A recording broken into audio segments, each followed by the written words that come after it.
How important is routine when it comes to achieving your goals? On this episode of the MarshyCast, I'm joined by Olympian Harry Aikines-Aryeetey, better known as Nitro from Gladiators. We chat about why routines can make such a difference, whether you're training for an elite sport, improving your finances, or simply trying to build better habits. We also talk football, life behind the scenes on Gladiators, and what it takes to get into peak condition for filming, and discover that we have something else in common: our families. Apparently neither of us wears the trousers at home. It's Paul Marsh, and I'm delighted to say that I've been joined by Gladiator star and Olympian Harry Aikines-Aryeetey, better known as Nitro. How are you, sir? I'm well, thank you. How are you? Really, really good. I know that you can't talk about this. Luckily enough, I've interviewed enough gladiators to know what I can and what I can't talk about. But you are going to be going back to filming in August. You must be really, really looking forward to it. Oh, yeah, I'm buzzing. I think being able to don the gladiatorial suit and be the best gladiator possible, that's the most important thing, right? Is this the time when you say you're at your peak fitness? Pretty much. I feel like this is when, you're building towards what you would say is performance level, gladiatorial stuff. But I feel like there's still a wall that I can practice on and still climb. There's still a few more steps that I can get in. There's still a few more weights that I can go and lift right now. Do you ever have the off days? Because when you get actors who they have to get in shape. Gerard Butler in 300 had to be in shape for that film, and then the second filming's done, they're off, they're eating the pancakes and the burgers and everything else like that, and it all just goes. Do you allow yourself? I know you'll never let yourself go, but will you allow yourself a week or two of time off? Yeah, I think this is where it's all about balance and having a routine. I have a pizza every week. I eat my sweet treats. I like to bake. I do enjoy myself every day, every week. But with that, I train just as hard. But I think ultimately it's all about having routine and balance. I think that's what gives us an essence of control. Having a sporting career where I've represented Great Britain at the Olympics or World Championships and won medals at those competitions, I'm a motivated person, but then it does sort of bleed into my home life. Luckily, I've got a wife that does allow me to have a bit of a routine, which enables me to leave the house happy with clarity of mind and have a good bit of balance.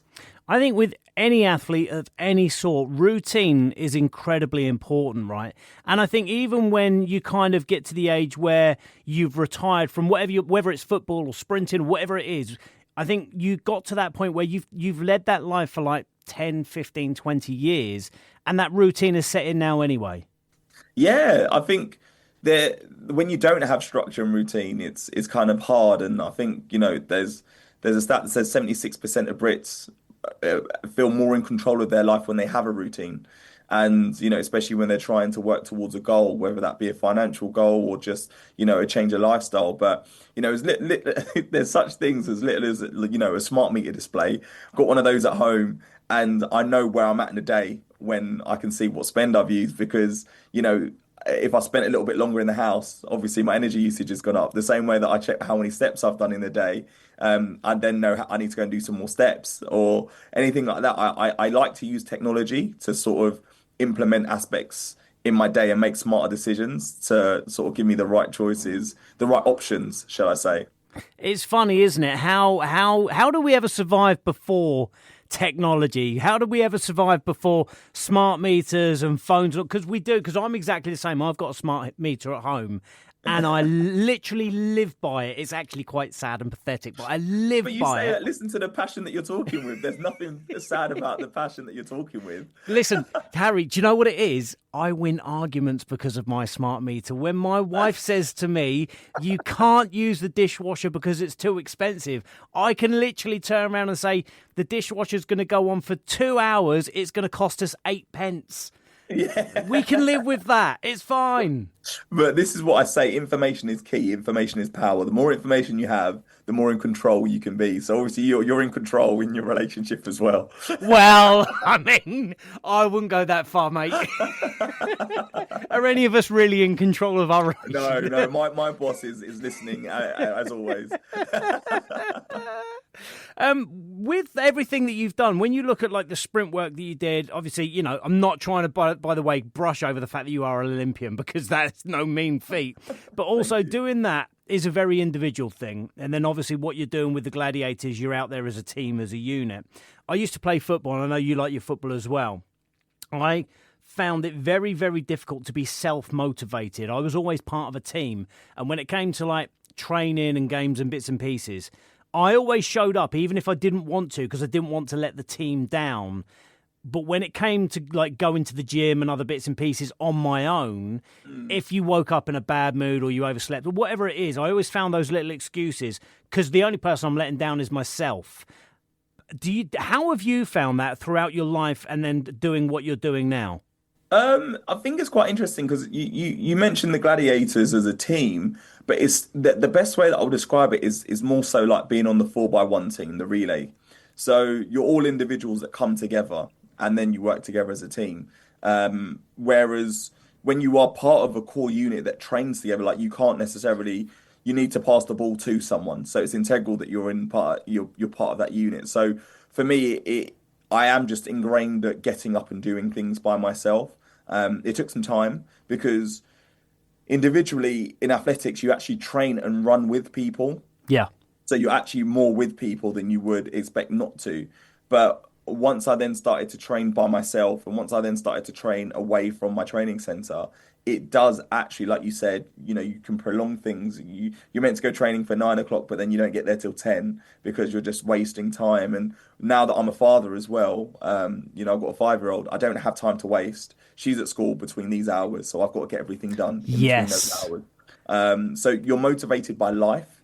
And I think, you know, those things actually give you more direction, more intensity, more efficiency. And like I said, that routine that you have keeps you in control. Do you know what? I couldn't agree more, because like doing this slot that I do, I'm exactly the same. It's getting up early with the kids, getting them ready for school. And then once they've gone to school, you go, right, I've got a radio show, I've got the washing to do, I've got this, I've got errands to run, whatever it is. And you go, and I've got to do all of that by 2:30. Yes. And that is the routine that I have every day. Yeah, and you're in control. You feel better for it. Your smart meter display's doing you a favor later on that night.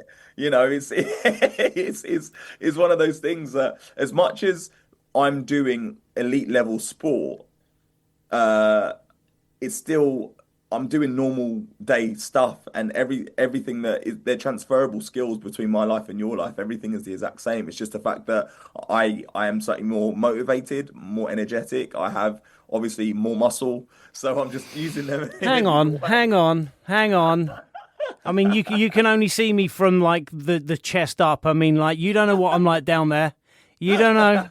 I mean, yeah, you probably are. Listen, Harry, let's talk about the important stuff. I mean, everything that we've just spoken about is probably like an 8 or a 9 out of 10 on the importance level. Let's talk 10 out of 10 on the importance level. England versus Norway. Oh, mate, it's after the historic match against Mexico, that, you know, they've not lost at that stadium since 2013, and we went there and we triumphed, which was absolutely amazing.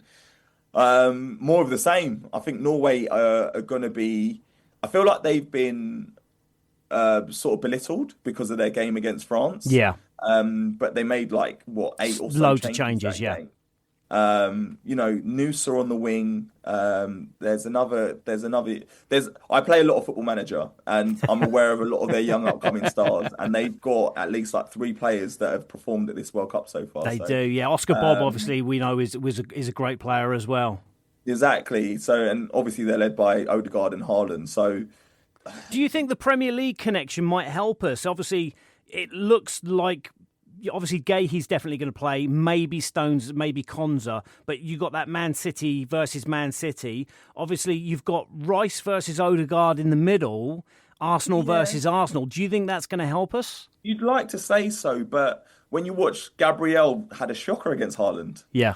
and you know, Well, that's not for the first time, is it? are you an Arsenal? Are you not? Are you I'm not an Arsenal fan. No, I'm not an say, Arsenal you fan. don't sound like one. No. But yeah, England to triumph. Hopefully, I think. And then I think we're going to do over Argentina as well if they make it. We'll see what happens with Egypt, but I don't know. I just feel like it's coming home. Do you know what? France is the one. Up until Mexico, I was dubious because we had the 45 good minutes against Croatia, but that performance against Mexico, if we can keep those levels up, yes, I think you're right. I don't think it's going to be easy against Norway, but I do think we'll beat them. Argentina, I think. They are not a one-man team. They're not obviously just Messi. They have got others, but Messi is the one that makes them tick. So again, much the same as Haaland. If you can mark them out the game, I don't see why we can't make it through to the final. And if you can make it through to the final, it's anybody's, right? Exactly. It's only one game. And when one goes in, like look at Brazil for example against Norway. Yeah, they had a penalty saved. Yeah, had they scored that penalty, we might be talking about a different opponent right now. And it's exciting. I think it's nice, and the times are sorting themselves out. There's no more 1:00'ers. Yes, I know. It all becomes watchable again. I think, like you say, once you get to these last little stages, it's the fine margins. And do you know how the fine margins make a difference? By people's routines. Well, I'd be interested to know the conversation between you and your missus now about the smart meter display when you turn the telly on at 2:00 at night. I'm absolutely not talking to her about that. We've already mentioned that I like to, in my head, I like to think I'm the boss, but it's only in my head. She's got the best pair of trousers you've ever seen in your life, believe me. I love that. Look, Harry, it's been wonderful talking to you. If people want to find out a little bit more about this study and everything else, where can they do that? At Smart Energy on their website, so head over to Smart Energy UK. It's one of those places that you can find out a lot of information. Just do you know what? Like a lot of people don't know that they can make a difference just by doing the small things, and having like you just said, a smart meter, a smart meter display can just make that difference. Best of luck with all your filming coming up in August. Look forward to watching it all in the new year, and I hope it all goes well for you, sir. Thank you.